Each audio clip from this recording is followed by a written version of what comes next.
What about, did you take care of your mom now already? You signed the big deals? Absolutely. I got about a big house, big house, you know. I'm waiting on it. Yeah, be easy on that, dude. Get about a year's shows under your belt. First thing you gotta do is Stack take care of that your money mom. up, Your then buy the mom, house. though. You got a publisher, I they got a need little good brother, money. too.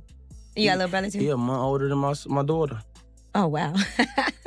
Oh, your mom is young. Now, She 20, or she 20, yeah, mom 30.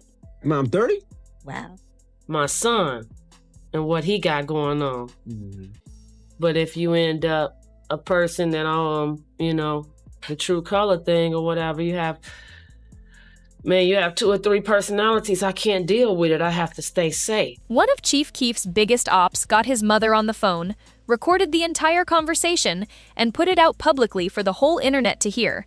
That moment, FBG Cash getting Althea on the line and releasing it, became one of the most talked about moments in the entire Chicago drill beef saga. And people still bring it up, not just because of how disrespectful it was, but because of what it revealed. Here's this woman, mother of one of the richest rappers to ever come out of Chicago, and she's still vulnerable to that kind of exposure. Still connected to that world, still reachable by his ops. That's the story. And it's way more layered than the surface version going around. Her name is Althea Ha. Most people around the neighborhood know her as Aunt Racy or just Racy. She's the woman who raised Chief Keef, born Keith Cozart, through all of it. Before the fame, before the money, before I Don't Like went viral and Kanye put his name on the remix. Before any of that, she was just a mother in Parkway Gardens trying to hold things together.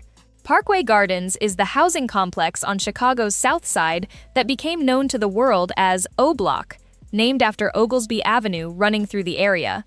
Before it was legendary in drill music culture, before it was the neighborhood that produced some of the most streamed music in Chicago's history, it was just home. Families living their lives in one of the city's most economically strained and dangerous areas. That's where Althea was raising her kids. That's where Keith grew up. Keef's father, Roberto Tata Mitchell, hasn't been a significant public presence in his life or in the media. What's been documented is that Althea raised Keith largely as a single mother, with his grandmother also playing a major role. Keef has mentioned in interviews that his grandmother's house felt like one of the more stable places in his childhood, which tells you something about what stability looked like in that environment. Extended family networks, grandmothers and aunties all pulling together, that's the survival structure a lot of these families rely on when the system around them isn't providing much. Keith Cozart was born August 15, 1995, right in the middle of that environment. By the time he was a teenager, he was already making music, recording in the neighborhood, building what would eventually become the foundation of Chicago drill as a genre. The moment that changed everything came when he was 16, under house arrest, and recorded the video for I Don't Like. That song exploded. Kanye West jumped on the remix. Labels started competing for him. He ended up signing with Interscope for a deal reportedly worth around $6 million. A teenager from O Block with millions on the table because of music he made describing the life he was living. For Althea, that must have felt like the world shifting overnight. One day you're in Parkway Gardens trying to keep your kids fed and safe. The next day your teenage son is flying out for studio sessions, getting co-signed by one of the biggest names in music, and signing contracts worth more money than your entire neighborhood sees in years combined. There's no manual for that kind of transition. And when you're still rooted in the same streets that raised you, the whiplash is real. You'd expect the natural next move to be simple. Son gets rich, moves the family out of danger, everybody relocates somewhere safe. And from what's been reported, that is something Keef tried to do. There are accounts suggesting he made efforts to get his mother into a safer situation away from Chicago, away from O Block, away from that whole environment. But that's not how it ended up. Multiple reports, social media posts over the years, and that FBG Cash phone call all point to the same reality. Althea stayed connected to Chicago, connected to that world, living in a way that doesn't match what you'd expect from the mother of a millionaire rapper. Why that happens, and it's not unique to this situation, usually comes down to a few things that people outside these communities don't always understand. First, the hood is home. That sounds simple, but it runs deep. The comfort of the familiar, the social ties, the routines, the sense of community, even in a dangerous neighborhood, these things are real. Leaving means leaving your friends, your relationships, everything you've always known. For a lot of people, especially people who've spent their whole lives in one environment, The pull of the familiar is stronger than the pull of safety. We see this pattern play out repeatedly across lottery winners, across athletes' families, across rappers' relatives.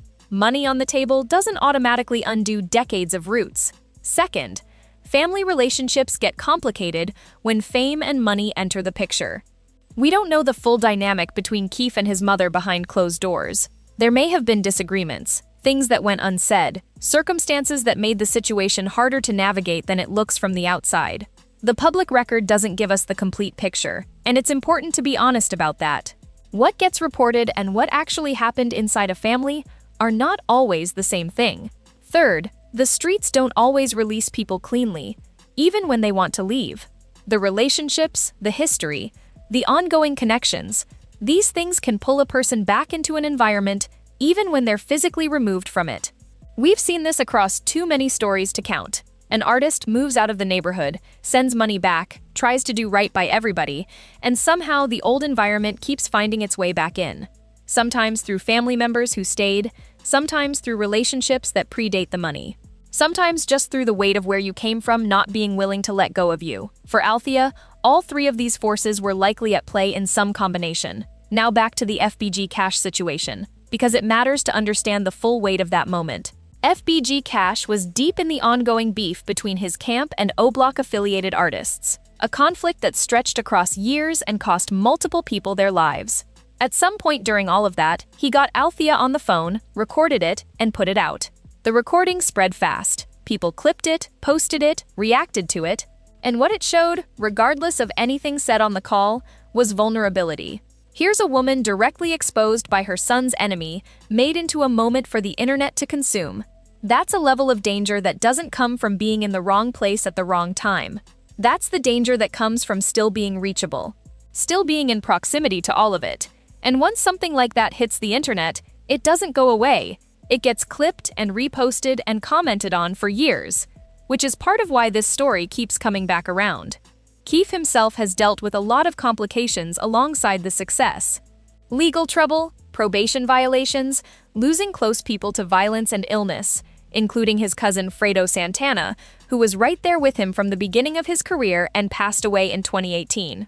His own struggles with substances and the pressures of fame made managing everything from a distance harder than it might look.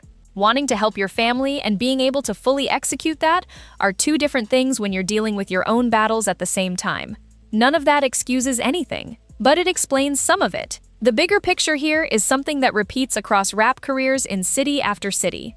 Fame dramatically changes the artist's life. It does not always reach back far enough to change the lives of the people they came from. Systemic poverty, generational circumstances, deep social ties, these things don't dissolve because a record deal got signed. The money creates new possibilities, but it doesn't automatically undo everything that came before it. And the people left behind in those neighborhoods don't stop being targets just because someone in their family made it out. Althea raised one of the most influential rappers of his generation. She did it in one of Chicago's toughest environments, largely without the support structures that make parenting easier in more stable circumstances. What she got in return was a son who made it, and a situation where his success made her more visible, more connected to his public world, and more vulnerable to the people who wanted to get at him. That's the part of these stories that doesn't get talked about enough. Not just the come-up, not just the money, but the people who stay behind, the exposure that comes with proximity to fame, and the way the streets don't always honor the distance between a rapper's success and his family's safety. What do you think? Should artists be doing more to fully relocate their families when they get that level of money? Drop your thoughts in the comments. And subscribe for more breakdowns that go deeper than the surface on stories like this one.